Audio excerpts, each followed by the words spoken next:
Hello friends, રસોઈની દુનિયામાં આપનું સ્વાગત છે। આજે હું તમને બહાર બજારમાં મળે તેવા એકદમ ક્રિસ્પી ગળ્યા શક્કરપારા બનાવવાની રેસીપી જણાવીશ। આ રેસીપીથી બનાવશો તો શક્કરપારામાં જરાય પણ તિરાડ નહીં પડે તેવા બનશે। આ શક્કરપારા ગોળમાં બનાવેલ હોવાથી એકદમ હેલ્ધી પણ છે।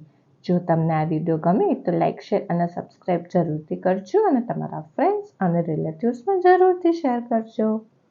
ફ્રેન્ડ્સ, અવાજ ઉપરથી પણ તમે અંદાજો લગાવી શકો છો કે આ શક્કરપારા કેટલા ક્રિસ્પી બન્યા છે તે।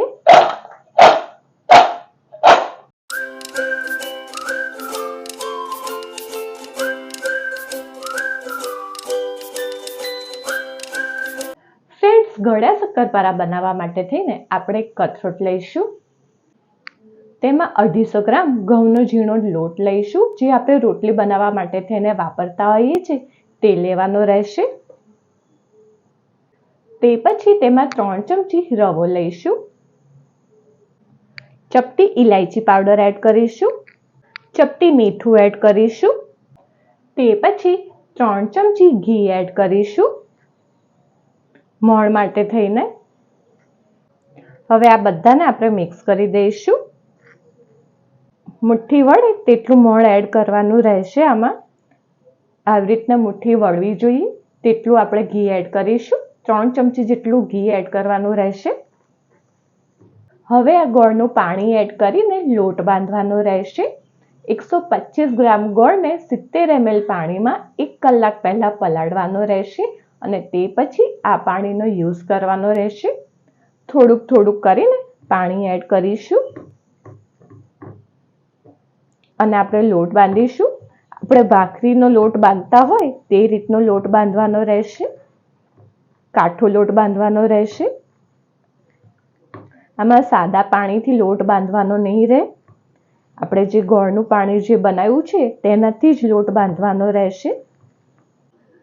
આવી રીતના કાઠો લોટ બાંધવાનો રહેશે। લોટ બંધાઈ જાય તે પછી આપણે લોટને ઘીવાળો કરી દઈશું। 1 ચમચી જેટલું ઘી એડ કરીશું ને હવે આ લોટને આપણે ઘીવાળો કરી દઈશું। ગોળમાં બનાવેલ શક્કરપારા હોવાથી આ ખૂબ જ હેલ્ધી છે અને ફાયદાકારક બી છે। છોકરાઓને બિલકુલ બી કફ બી નહીં થાય આ શક્કરપારા ખાવાથી। આવી રીતના ભાખરી જેવો કાઠો લોટ બાંધવાનો રહેશે। હવે આ લોટને ઢાંકીને 5 થી 10 મિનિટ સુધી રહેવા દઈશું। 5 થી 10 મિનિટ પછી હવે આપણે આના ગુલ્લા કરીને વણીશું।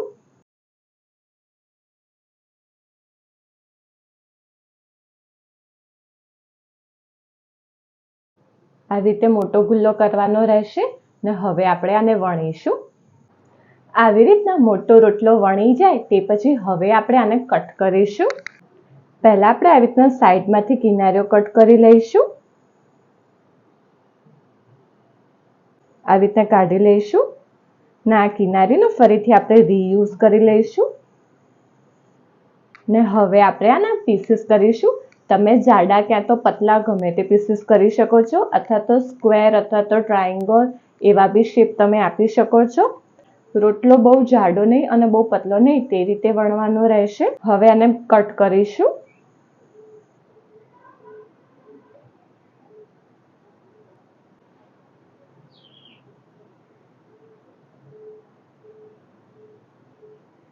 ને હવે આને આવી રીતના કરશો એટલે બધા જ ઉખડી જશે। ચપ્પાની મદદથી આમ કરશો એટલે બધા જ ઉખડી જશે ને હવે આપણે આને તળીશું। એક તવીમાં આપણે તેલ ગરમ કરવા મૂકીશું અને આ જે વણેલા જે શક્કરપારા જે છે તે આપણે એકદમ ધીમા ગેસ કરીને તેમાં એડ કરી દઈશું। આ શક્કરપારા એકદમ ધીમા ગેસે કરવાના રહેશે, તેથી એકદમ ક્રિસ્પી બનશે। જો તમે ફાસ્ટ ગેસ ઉપર કરશો તો બહારથી તો તે બ્રાઉન કલરના થઈ જશે પણ અંદરથી તે કાચા રહેશે। એટલે બને ત્યાં સુધી એકદમ ધીમા ગેસ ઉપર તળવાના રહેશે।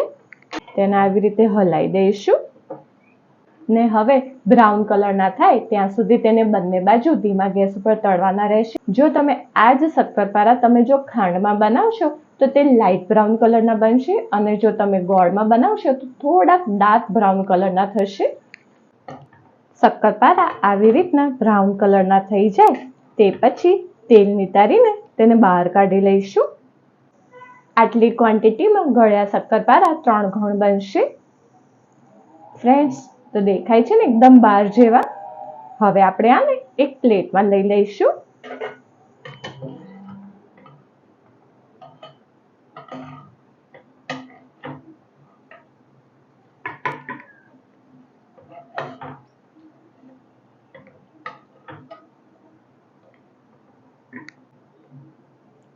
આવી જ રીતે બીજા બધા કરવાના રહેશે. આ શક્કરપારા જ્યારે ગરમ હશે ત્યારે તે પોચા લાગશે, પણ જેમ જેમ તે ઠંડા પડશે તે પછી તે એકદમ ક્રિસ્પી બની જશે. ફ્રેન્ડ્સ, તો છે ને એકદમ ઇઝી, એકદમ ક્રિસ્પી ગળ્યા શક્કરપારા બનાવવા. ફ્રેન્ડ્સ, અવાજ ઉપરથી પણ તમે અંદાજો લગાવી શકો છો કે આ શક્કરપારા કેટલા ક્રિસ્પી બન્યા છે તે. જો તમને આ વિડીયો ગમે તો મારા વિડીયોના કમેન્ટ સેક્શનમાં જરૂરથી કમેન્ટ કરજો. ફ્રેન્ડ્સ, તો બહાર બજારમાં મળે તેવા એકદમ ક્રિસ્પી ગળ્યા શક્કરપારા રેડી છે. તમે જોઈ શકો છો એકદમ મસ્ત બન્યા છે. ટેસ્ટમાં પણ તેટલા જ મસ્ત છે. આ શક્કરપારા ગોળમાં બનાવેલ હોવાથી તમને જરાય નડશે પણ નહીં. હું તમને એક આ તોડીને બતાવું છું. તમે જોઈ શકો છો કેટલા મસ્ત બન્યા છે તે. જો તમને આ વિડીયો ગમે તો મારા વિડીયોના કમેન્ટ સેક્શનમાં જરૂરથી કમેન્ટ કરજો. ફ્રેન્ડ્સ, જો તમને આ વિડીયો પસંદ આવ્યો હોય તો સબસ્ક્રાઇબની જોડે બેલ આઇકોન ઉપર ઓલ બટન દબાવજો, જેથી મારા બધા નવા વિડીયો તમને મળતા રહે.